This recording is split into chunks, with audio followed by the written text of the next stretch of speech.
Hello everyone, Dave again. I'm so sorry I neglected to give you some summary tips for Chapter 7, Illinois. So in this chapter, we continue on the journey from Euclid, Ohio to Lewiston, Idaho, that Sal is taking with her grandparents. And we learn a little bit about them. We learned that Bybanks has a very strong English dialect, that they pronounce the American state Illinois in a different way. They say it Illinois in an exaggerated kind of way. Graham sleeps through Indiana. She is, not sleeps through, she misses Indiana. She doesn't realize that they're going through Indiana when they are. Indiana is called the Hoosier State. And Gramps teases her because she missed the entire state. And when they get to Lake Michigan, she is shocked because she thinks that it's the ocean because it's so big you cannot see the other side of it. She says how she would like to put her feet in it, and because Gramps loves her so much, he kind of dangerously drives across 2 lanes of traffic to get to the exit so that she can enjoy the water. And then they go and stay in a hotel, and the hotel looks so boring and ordinary you can't imagine that there's this huge body of water not far away. But Sal reflects on her time with her mother and on how she missed her mother a lot, but also she really depended on her mother emotionally in a way that was perhaps not healthy. She would always look to her mother to understand how she herself should feel rather than looking inside herself and deciding how she should feel. And a couple weeks after her mother left, she sees a baby cow being born, and the baby cow looks at her in a loving way, and she realizes that she's happy, and then she thinks that she can be happy without her mother. She feels guilty to have this thought, but she also feels that it is a true thought. And Grandpa isn't so interested in many of the states that they're going through. Wisconsin, Minnesota, South Dakota, Wyoming, Montana. But he's very excited to go to South Dakota. South Dakota has an area called the Badlands. And he's very excited to see those. Sal's mother saw those when she went on her trip. And Sal herself doesn't like the sound of them. She's a little bit superstitious at this point. She thinks they have to move as quickly as possible. She keeps hearing hurry, hurry, hurry, rush, rush, rush in the wind and in her mind. And she just thinks that the Badlands sound like a bad place. So on to chapter 8 now. The Lunatic. Once we were well on the road out of Illinois, Graham said, "Go on with Peavy. What happened next?" "Do you want to hear about the lunatic?" "Goodness," Graham said, "as long as it's not too bloody. That Peavy is just like Gloria, I swear. A lunatic. Imagine." Graham said, "Did Gloria really have a hankering for me?" "Maybe she did, and maybe she didn't," Graham said. "Well, gall dang, I was only asking." "Seems to me," Graham said, "you've got enough to worry about concentrating on these roads without worrying about Gloria." Gramps winked at me in the rearview mirror. "I think our gooseberry is jealous," he said. "I am not," Graham said. "Tell about Peavy, Chickabiddy." I didn't want Graham and Gramps to get in a fight over Gloria, so I was happy to continue telling Phoebe's story. I was at Phoebe's one Saturday afternoon when Mary Lou Finney called and invited us over to her house. Phoebe's parents were out, and Phoebe went all around the house checking to make sure that the doors and windows were locked. Her mother had already done this, but she made Phoebe promise to do it as well. "Just in case," Mrs. Winterbottom had said. I was not sure, just in case of what? Maybe in case someone had snuck in and opened all the windows and doors in the 15 minutes between the time she left and the time we did? "You can never be too careful," Mrs. Winterbottom had said. The doorbell rang. Phoebe and I looked out the window. Standing on the porch was a young man who looked about 17 or 18. although I'm not as good at guessing people's ages as blind Mrs. Partridge is.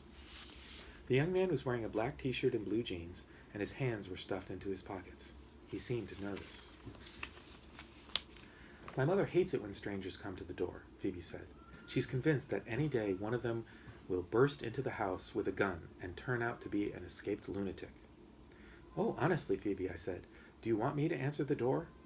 Phoebe took a deep breath. We'll do it together. She opened the door and said hello in a cool voice.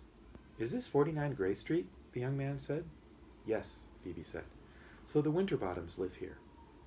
After Phoebe admitted that yes, it was the Winterbottom residence, she said, Excuse me a moment, please, and she closed the door. Sal, do you detect any signs of lunacy? There doesn't appear to be any place he could be hiding a gun. His jeans are really tight. Maybe he has a knife tucked into his socks. Phoebe could really be dramatic. He isn't wearing any socks, I said. Phoebe opened the door again. The young man said, I want to see Mrs. Winterbottom. Is she here or what? Yes, Phoebe lied. The young man looked up and down the street. His hair was curly and mussed, and there were bright pink circles on his cheeks. He wouldn't look us straight in the eye, but instead kept glancing left and right. I want to talk to her, he said. She can't come to the door right now, Phoebe said. I thought he might actually cry when Phoebe said that. He chewed on his lip and blinked 3 or 4 times quickly. I'll wait, he said. Just a minute, Phoebe said, closing the door. She pretended to look for her mother. Mom, she called. Yoo-hoo! She went upstairs, thumping loudly on the steps. Mother! Phoebe and I returned to the door. He was still standing there with his hands in his pockets, staring mournfully at Phoebe's house. That's strange, Phoebe said to him. I thought she was here, but she must have gone out. There's a whole lot of other people here, though, she added quickly. Scads and scads of people, but no Mrs. Winterbottom. Is Mrs. Winterbottom your mother? He asked. Yes, Phoebe said. Would you like me to leave a message? The little pink circles on his cheeks became even pinker. No, he said. No, I don't think so. No. He looked up and down the street, and then up at the number above the door. What's your name? Phoebe. He repeated her name. Phoebe Winterbottom. I thought he was going to make a joke about her name, but he didn't. He glanced at me. Are you a Winterbottom, too? He asked. No, I said. I'm a visitor. And then he left. He just turned around, walked slowly down the porch steps, and on down the street. We waited until he had turned the corner before we left. We ran all the way to Mary Lou's. Phoebe was certain that the young man was going to ambush us. Honestly, like I said, she has a vivid imagination. So, the lunatic is the name of this chapter, and lunatic means a person who is crazy. The word is related to the moon, la lune in French. There's a long-held belief that the moon makes people go crazy, and when the moon is full, crazy things happen. So lunatic is a person who is crazy, like someone who is crazy because of the moon. And that is the title of the chapter, but we don't actually really know if this man is a crazy person or not. It is just Phoebe's fear and Phoebe's suspicion that he is a lunatic.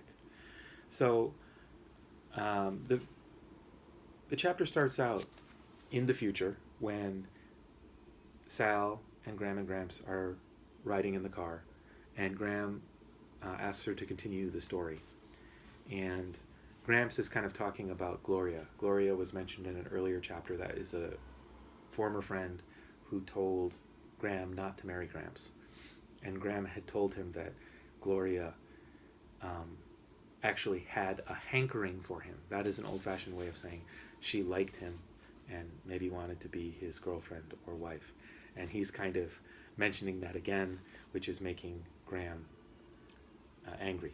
Or she's pretending to be angry. We can't really tell. Sal wants to tell the story of Phoebe Winterbottom so that her grandfather and grandmother do not fight, she says. But in fact, maybe they're not really fighting. They're just playing. He's pretending to be so interested and she's pretending to be so upset.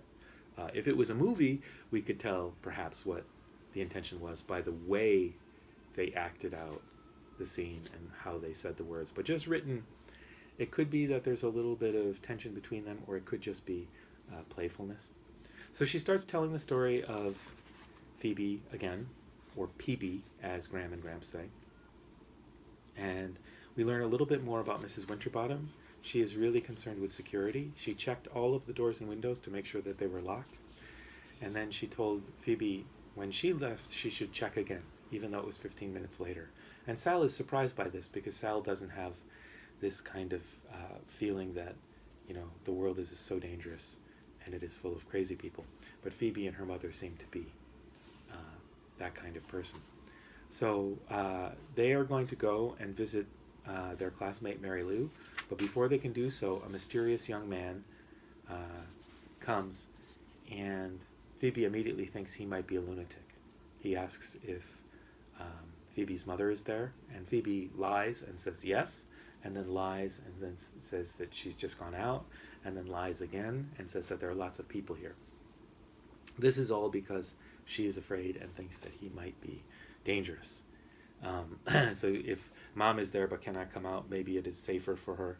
Or when he says he'll wait, she has to lie and say that, oh wait, actually she's not here, but a lot of other people are here, so you can't do anything dangerous or attack them.